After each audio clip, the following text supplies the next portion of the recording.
El hisopo de ADN aún estaba en mi mano cuando el rostro de la técnica de laboratorio se puso pálido.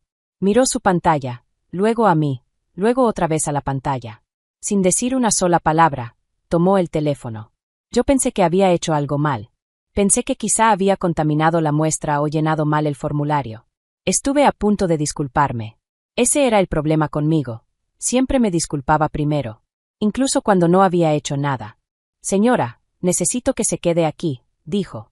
Alguien vendrá a hablar con usted. Me senté en aquella silla de plástico y me repetí que no era nada. Siempre era nada conmigo. Yo era el tipo de persona alrededor de la cual las cosas ocurrían, no a la que le ocurrían. Era ruido de fondo. Había creído eso toda mi vida. Mi tío me lo había hecho creer, después de todo. Tenía un don para hacerte aceptar la peor versión de ti mismo. Debería explicar quién soy, o quién creía ser. Me llamo Claire. Claire Bass. Tengo 31 años. Trabajaba como enfermera pediátrica en un hospital a las afueras de Raleigh, Carolina del Norte. Tengo el cabello castaño, ojos verdes y un espacio entre los dientes frontales que mi tío siempre llamaba descuidado. Crecí en una casa de 4 habitaciones en un suburbio donde todos los jardines eran iguales y todas las familias parecían felices desde afuera. Mi tío se llama Gerald. Era el hermano mayor de mi madre, y cuando ella murió en un accidente de coche justo antes de mi 7º cumpleaños, Gerald se convirtió en mi tutor legal. Nunca me dejó olvidar el peso de esa palabra, tutor. Como si él fuera el muro entre yo y algún destino terrible, y yo le debiera cada respiración dentro de su casa. No tengo muchos recuerdos de mi madre, solo fragmentos.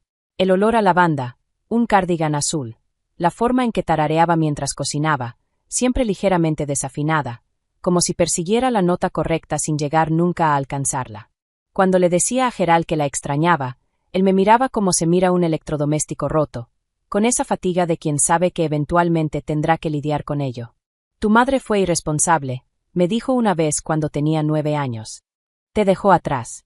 Eso es lo que debes entender sobre el amor, Claire. La gente se va. Y yo le creí.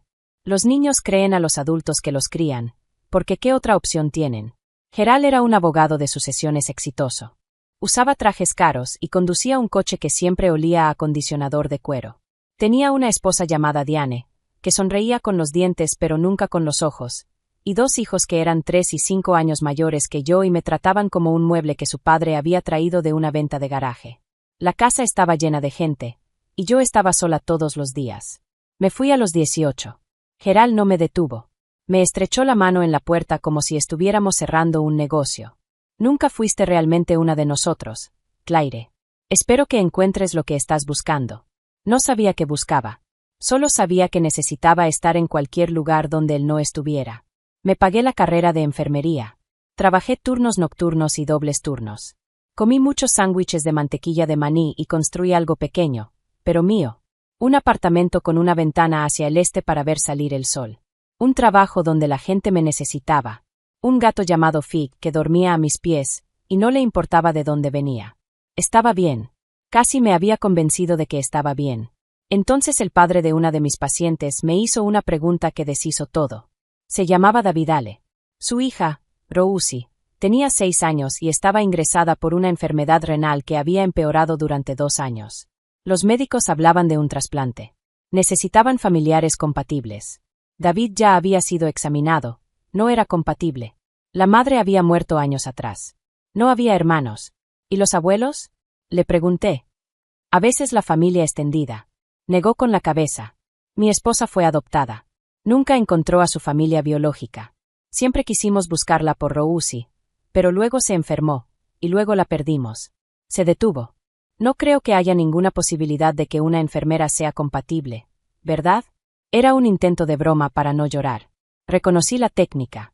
Yo misma la usaba. Esa noche no pude dejar de pensar en Rosie, en sus 6 años y en su futuro reduciéndose a una lista de desconocidos compatibles. Y pensé en mi madre, muerta a los 34, dejándome sin respuestas. Pensé en los formularios médicos donde siempre escribía desconocido en medio árbol genealógico porque Gerald nunca me dijo nada. Así que decidí hacerme una prueba de ADN. Sin drama. Solo para tener respuestas. Para llenar huecos. Pedí el kit online. Lo envié. Esperé 6 semanas. El resultado llegó un martes por la mañana. Lo abrí en la cama mientras Fig dormía a mis pies. Esperaba lo de siempre. Ascendencia del norte de Europa, algo escandinavo. Pero luego vi la sección de coincidencias familiares. Y se me cortó la respiración. Había una coincidencia de familia cercana. El sistema la clasificaba como padre, hijo o hermano. El nombre era Margaret Calegua. No había escuchado ese nombre en mi vida. Lo miré durante 3 días antes de escribirle. Me dije que era un error. Un primo lejano. Algo explicable. El 4.º día, ella me escribió primero. Te he estado buscando durante 24 años. Tu cumpleaños es el 14 de marzo. Mi cumpleaños es el 14 de marzo. La llamé esa noche. Contestó al primer tono, como si hubiera estado esperando junto al teléfono. Y antes de que pudiera decir hola, empezó a llorar. No un llanto contenido. Era como algo rompiéndose después de décadas. Se llamaba Margaret Calegua. Tenía 62 años. Vivía en Savannah, Georgia. Y me dijo que su hija menor, nacida el 14 de marzo hacía 24 años, había sido robada del hospital 2 días después del parto. Robada. Desaparecida. Nadie fue acusado. Nadie fue encontrado. Durante 24 años había presentado denuncias, contratado investigadores, encendido una vela cada 14 de marzo. Su hija se llamaba Elise. Yo escuchaba sentada en mi cocina. Y sentí algo extraño en el pecho, como una costura deshaciéndose lentamente. Necesito otra prueba, dije. Una de laboratorio. Oficial. Necesito estar segura. Por supuesto, respondió ella, ahora más firme. He esperado 24 años, Claire. Puedo esperar un poco más. Solicité la prueba genética en el hospital. Un colega la procesó como favor. No le dije a nadie por qué la hacía. Mientras esperaba, investigué. Siempre hacía eso cuando necesitaba entender algo. Busqué a Gerald Bass. Su bufete. Sus finanzas. Y lo que encontré me hizo temblar las manos. Gerald había sido el abogado del patrimonio de mi madre, Patricia Bass. Pero ella no tenía un patrimonio significativo. Era una mujer joven con un pequeño apartamento y ahorros modestos. No había razón para un abogado de sucesiones, a menos que el patrimonio perteneciera a otra persona. Seguí buscando. Patricia Bass tenía un fondo fiduciario importante, establecido en 1989, a su nombre. El origen, una herencia familiar transferida desde un fideicomiso de la familia Calegua. Gerald había gestionado un fideicomiso ligado a esa familia. Cuando mi madre murió, el fondo se disolvió discretamente y los activos se redirigieron a través de empresas fantasma que, al final, terminaban en el bufete de Gerald. Mi madre no había sido mi madre biológica. Había sido, y esto solo lo entendí después, cuando Margaret me lo confirmó, una pariente lejana de los Calegua, una joven reclutada por Gerald. Una mujer que aceptó llevarse a una niña por razones que aún no comprendo del todo. Dinero, presión, control. Él había organizado la adopción ilegal. Y había estado administrando el dinero que legalmente era mío. Durante 24 años. La frase que me rompió fue esa. Él no me había criado. Me había gestionado. El resultado del laboratorio llegó un jueves por la tarde. Margaret Calegua era mi madre biológica. Probabilidad, 99,998%. Entré al cubículo del baño del hospital, me senté en el suelo con el uniforme de enfermera y lloré durante 20 minutos. Después me lavé la cara, regresé a mi turno y terminé mis rondas. Luego llamé a una abogada. Se llamaba Sandra Park. Una amiga de la escuela de enfermería me había dicho que la había usado en una disputa de custodia y que era de esas abogadas que no se inmutan. Yo necesitaba a alguien que no se inmutara. Le conté todo. Sandra escuchó sin interrumpirme. Cuando terminé, guardó silencio unos segundos.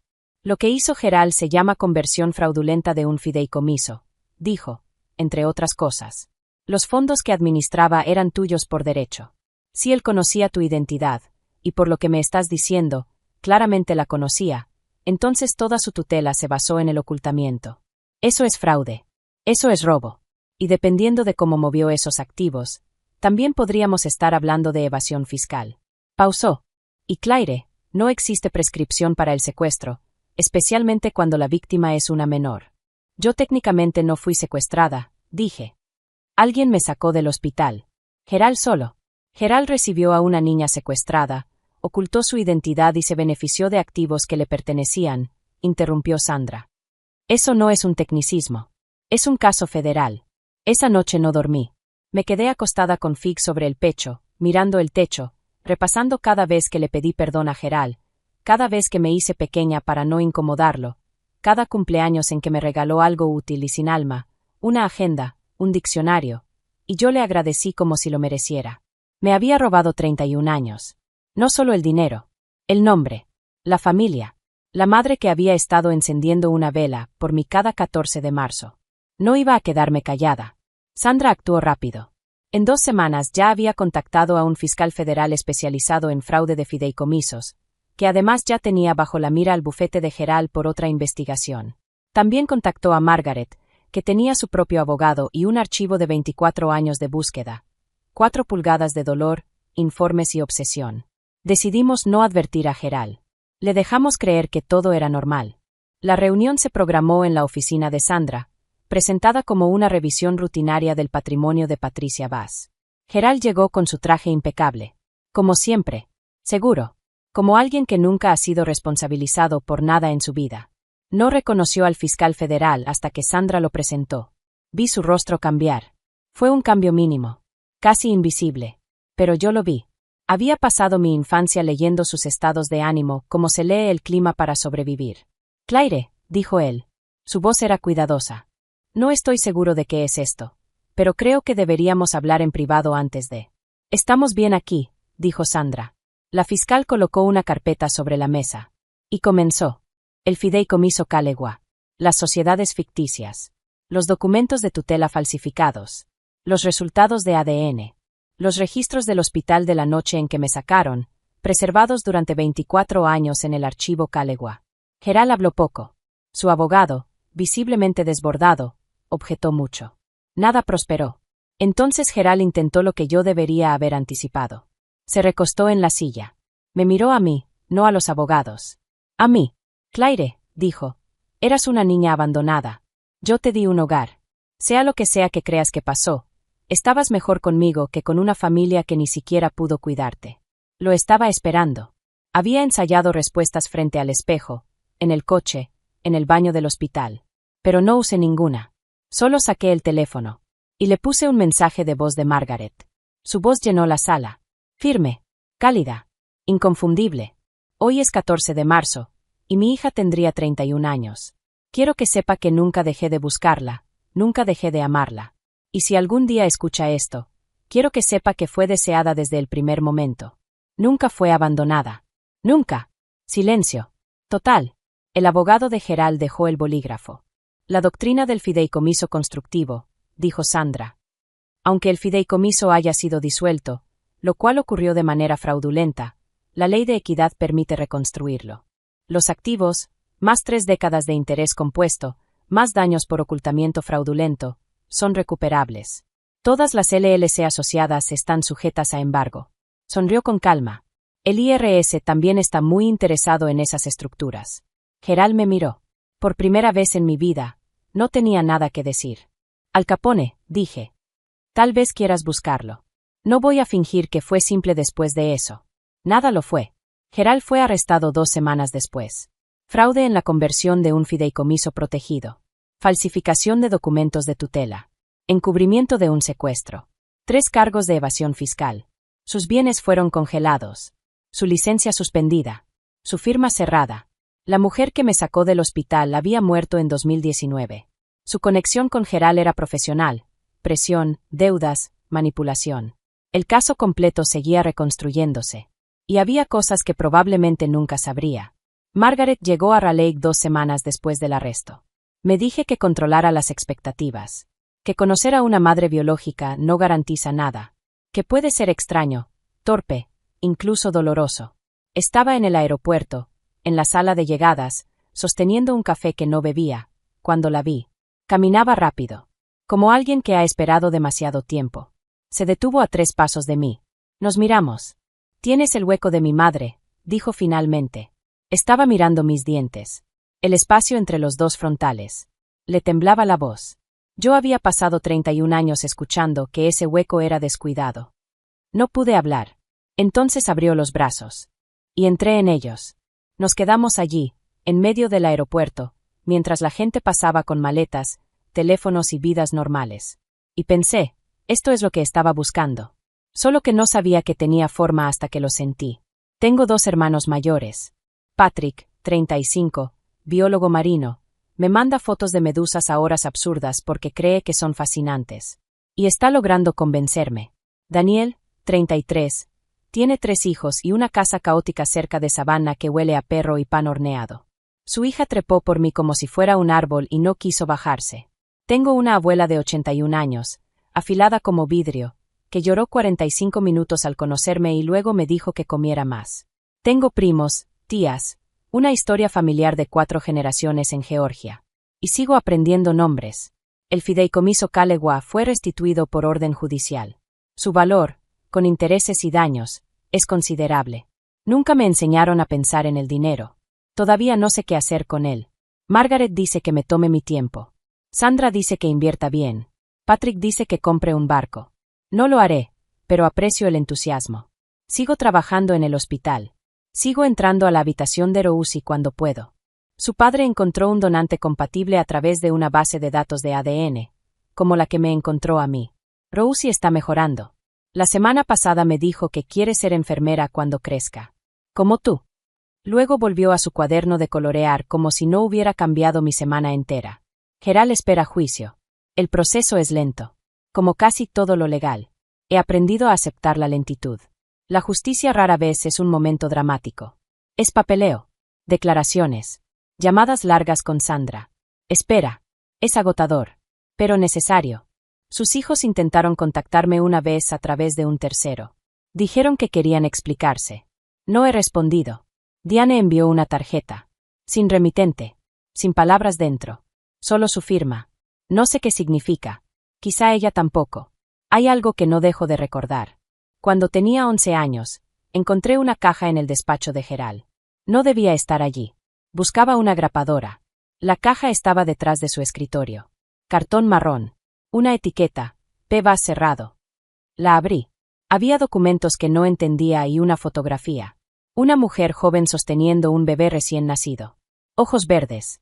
El bebé con cabello oscuro y un hueco entre los dientes. Pensé que el bebé se parecía a mí. Pensé que era una coincidencia. Volví a cerrar la caja. Y me olvidé durante 20 años. Gerald la había guardado. No sé por qué. Culpa. O algo más frío. Una prueba. Una posesión. Cuando los federales registraron su despacho, la caja seguía allí. La foto también. Ahora está en mi poder, porque me pertenece. Es una fotografía de mi madre y de mí, tomada en un hospital en Savannah, 48 horas antes de que me sacaran de ese edificio y me entregaran a un hombre que pasó 3 décadas intentando convencerme de que yo no era nadie. La miro a veces. Margaret con su bata de hospital, agotada y luminosa, sosteniéndome como si fuera lo más importante que había hecho en su vida. Y pienso en la persona que era antes del ADN. La que pedía perdón primero. La que comía sándwiches de mantequilla de maní sola. La que creía hacer ruido de fondo. Esa persona estaba equivocada. Solo había estado viviendo dentro de una historia falsa durante demasiado tiempo. Ahora sé quién soy. Me llamo Elise Margaret Kalewa. Tengo 31 años. Tengo los ojos de mi madre. El hueco de mi bisabuela. 2 hermanos que envían demasiados mensajes.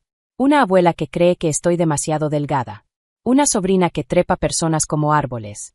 Y, por primera vez en mi vida, estoy exactamente donde debo estar.